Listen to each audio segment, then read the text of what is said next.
politique. Le gouvernement dit de consensus sera formé d'ici ce week-end.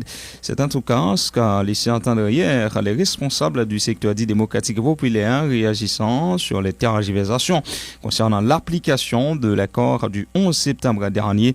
L'ex-sénateur Nenel Kassi du SDP informe qu'une commission a été créée la semaine dernière à l'issue d'une rencontre entre les partis signataires et le Premier ministre Ariel Henry. Écoutez ses explications. Nous notons tout et dans deux demandes que nous avons fait. Un, et changement de leadership dans la police là, il fait. Deux, nous remarquons tout, le Premier ministre Ariel Henry fait une déclaration à la nation, côté il dit effectivement, les conscients ont retard dans l'application accord 11 septembre. Il m'a donné un temps par rapport avec date nous-mêmes nous là pour les monter gouvernement pressé. Et trois, nous constatons tout qu'il y a une diligence qui prend par rapport avec une rencontre qui était gagnée entre M. Ariel Henry, signataire, qui montait en commission, côté il prend disposition pour le travail sans relâche pour monter le gouvernement. Et c'est dans ça nous dit, les peuples haïtiens, nous comprenons l'esprit de dialogue, l'esprit de la paix, il était important pour nous entendre écrit ça et par possibilité dans quelques jours pour monter le gouvernement, pour permettre de adresser les problèmes que le pays a fait face. Problème de sécurité, question gaz, et ça qui appliqué ça qui n'a accord en septembre. Et vous faites qu'on est que dans une rencontre et le Premier ministre a gagné ensemble avec signataire accord en septembre, il y a une commission qui monte, qui la rencontre là été faite et qui monte commission ça gagne la donne. Et est-ce qu'il y a une date et il y a peut-être pour finir le travail pour monter le gouvernement? La rencontre ça, il fait dans le week-end qui se passe là. Et côté une commission de 9 membres qui l'a dans. Commission ça, il rencontré avec M.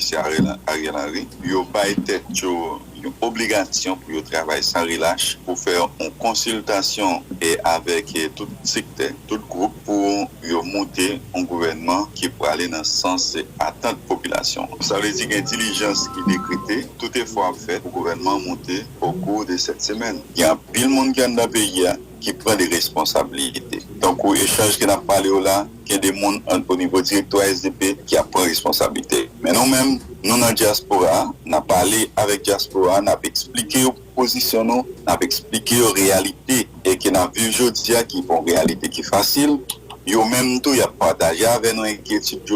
Côté yo voulez sécurité, nous avons une proposition. Diaspora a fait un concret au niveau diaspora qui est en France, Canada, États-Unis, Chili, Saint-Domingue, un peu partout. Pour réunir chaque 2 ans, malgré différents qui ont gagné, appartenance qui est différente qui ont gagné. Mais ils font congrès sur le développement Haïti chaque 2 ans.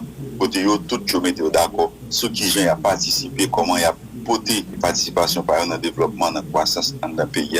Dans tout domaine. Pendant l'autre bois, nous pas de prévoir ou bien est-ce que nous pas de rencontre avec aucun officiel et l'autre bois? Nous avons des rencontres qu'on a fait avec la communauté haïtienne, mais nous avons rencontré tous des autres partenaires sur le plan international et que nous-mêmes, dans le cadre de stratégie, nous n'avons pas de rendre visite là officielle, même dire ou bien public.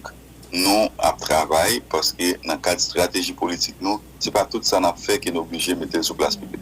Et parlons à présent de la suspension du programme spécial de visa pour les étudiants haïtiens en République dominicaine. Le spécialiste des relations haïtiano-dominicaines Yves-Marie Chanel conseille aux concernés de chercher à obtenir la solidarité des groupes de pression de la société civile dominicaine en vue de contraindre l'administration de Luis Abinader à revenir sur sa décision.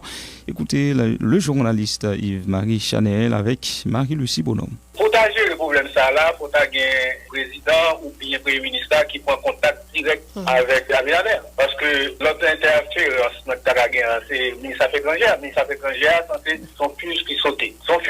Parce que monsieur, avec la situation qui est bien là, monsieur n'a pas fait interface là encore. Ni avec Roberto Alvarez, ni encore moins avec Abinader, parce qu'il n'est pas bien long, Abinader, il est un président, il est un chef d'État. Donc ça veut dire que qu'on a là, c'est deux bagages. Ou bien le premier ministre lui-même, il prend contact direct avec le président pour voir comment ils font mettre chita pour travailler sur question ou bien encore c'est conjoncture pas décidé. Moi je pense que nos responsabilités morales tout vis-à-vis de étudiants. Nous pas laguer étudiants comme ça. Étudiants moi je conseille étudiants en bagage. C'est organiser différentes associations, organisations étudiantes qui gagnent au Santiago, Santo Domingo, que cherchez pas contact avec FLAC ou des groupes d'étudiants qui dans la WAS il y a ces forces politiques tout, et l'autre groupe d'étudiants, groupe progressiste qui est en République dominicaine, pour essayer, soit à l'intérieur, à l'organisation de sitting, en fait lobbying, écrit, faire des barrages comme ça, à la radio, dans les médias, pour mettre une sorte de pression. C'est pas dans la violence, on a fait une manifestation, mais pas ça. C'est que tu as fait ça comme ça, et puis on met des pressions pour qu'il y ait une révision. D'ailleurs, quand des alliés, quand c'était normal, si on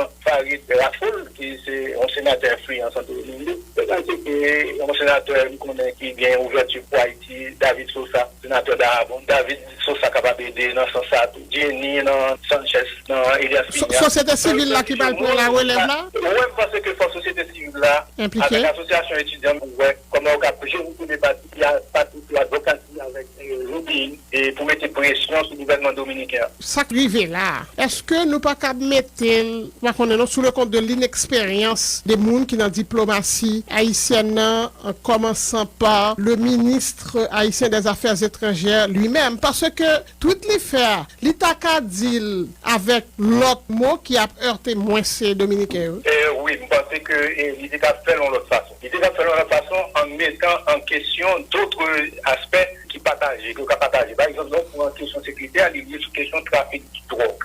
Il y a un trafic, ça, pas de raison, tout pour des associations à sa département d'État d'Haïti. Nous, moi, j'ai fonctionné un petit monde américain, de dépendance américaine. Moi, il faut mettre parole, pas besoin pour un département d'État comme couverture. Il y a des très bons diplomates, des très bons monde qui ont une relation entre les pays. Bien, il y a un qui mourit, c'est qui Alexandre malheureusement, il y a l'ambassadeur Lamotte, et par exemple, il y a une relation de pays qui comptent moins tout. Pensez que il faut des consultations. Même penser que beaucoup de pas nous, nous travaillons dans ce sens, pour la vie de travailler ensemble. Le problème, un gros déficit que nous avons dans le pays. Il y a des capteurs d'agrément individuels et ils prennent sous deux pour un pays. Alors que par une consultation, nous avons l'habitude d'être ensemble. Dominicain, il est énervé parce que le ministre haïtien des Affaires étrangères osait comparer situation sécuritaire entre deux pays. Justement, bon, me pose une question, ou même qui est en République dominicaine, comment question sécuritaire aille dans le pays ça? La République dominicaine a une augmentation de la criminalité. La criminalité, ça veut dire que on a volé, on a fait attaque pour l'autre. Et mettez-vous déjà que la criminalité, ça gagne deux facteurs principaux.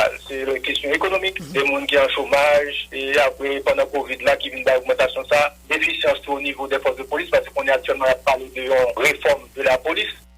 Vous écoutez le journaliste Yves-Marie Chanel, spécialiste des relations haïtiano-dominicaines autour de la décision du gouvernement dominicain de suspendre le programme spécial de visa pour les étudiants haïtiens. En tout cas, le président dominicain a apporté des éclaircissements sur cette décision. Il a expliqué qu'il n'y aura pas de changement de statut pour les étudiants déjà inscrits dans ce programme. Cependant, il n'y aura pas de renouvellement automatique, a indiqué Louis Abinader. J'ajouterai d'abord que les deux hommes, je parle du président dominicain et le premier ministre haïtien Ariel Henry, se sont entretenus au téléphone hier, justement sur cette nouvelle chauffe la relation entre les deux pays. Je crois qu'il y a une délégation